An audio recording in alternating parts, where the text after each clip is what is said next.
Welcome back, this is Darren from the Darren Gaming. Today we're running the Burning Crusade dungeon known as the Blood Furnace.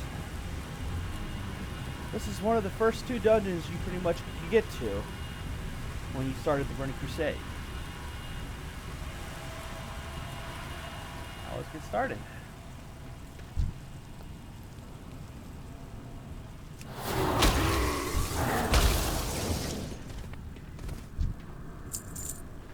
Now you see, it's pretty much Blood Furnace is where they harvest what they need in order to make their fireworks.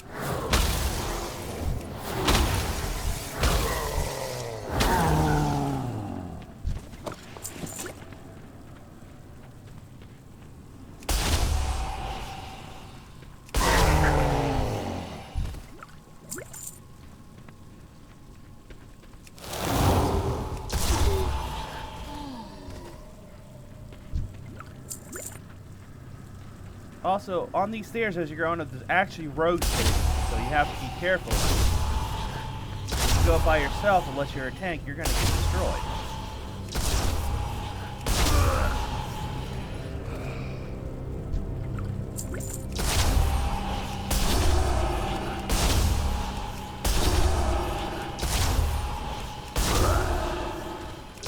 My blood will be the end of you.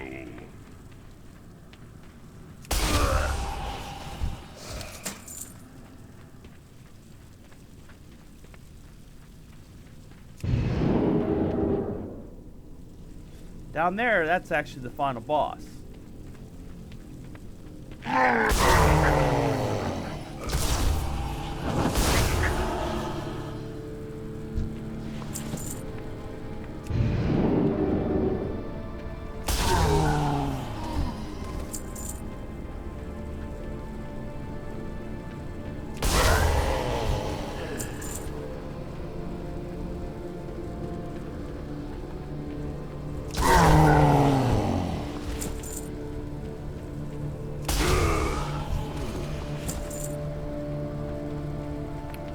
Up here's the first boss, which is pretty much Monaghan.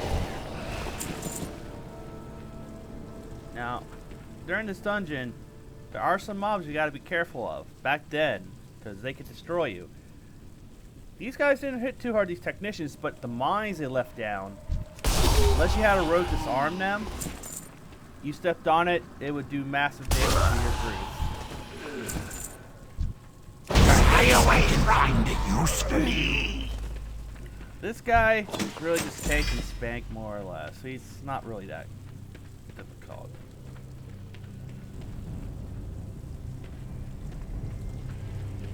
But like I said, you really want to focus fire on these technicians. Try to get them out before they can start laying down a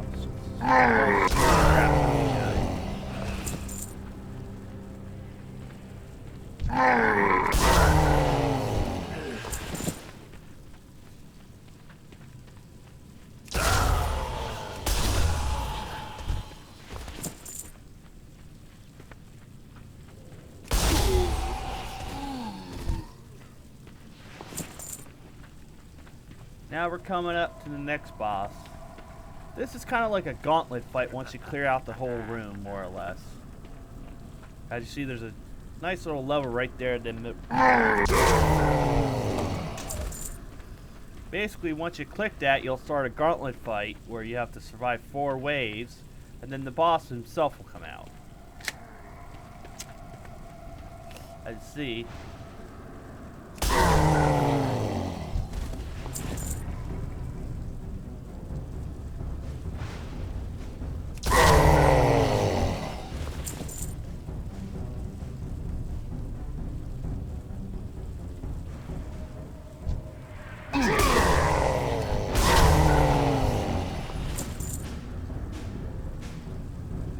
Oh yeah, when you hit the switch, your exit is blocked too, so you're not getting away.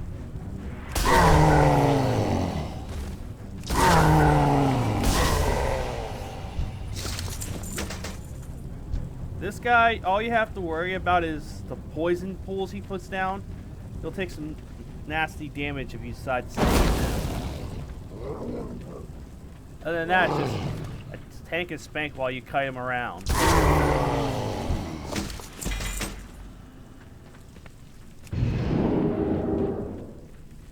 Now, like just in the other rooms, there's going to be some hidden stealth units.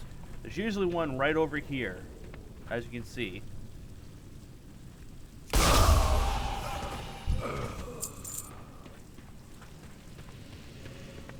Now, what you just saw there, he just empowered that Felguard. So, you would probably try to pull these two paths before he does that.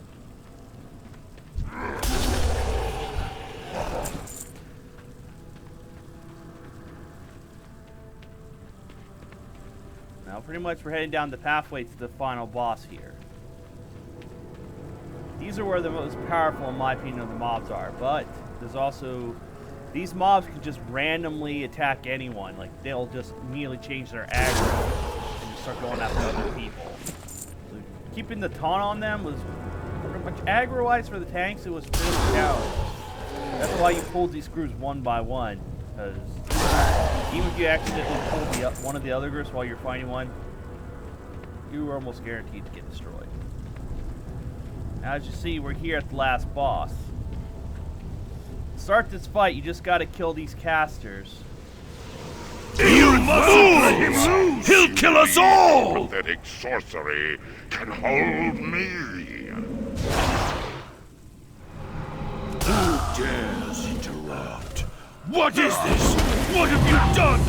You'll ruin everything! Pretty much, this guy's just a fire mage.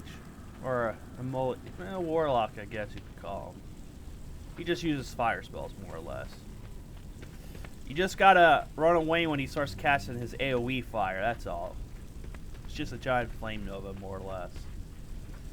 Now, this actually shows you how the Fel Army orcs are getting the blood they need in order to become Fel orcs. Down there, that's McDaradon. He's actually a raid boss once you hit max level. Back then in Burning Crusade. And as you can see, that pretty much shows you the boss room, exactly what it looks like. I'll have a video later on about McDaradon's lair. This has been Blood Furnace, and I guess I'll show you this as well. Now, you actually go through here, and you actually get a nice little speed boost, see?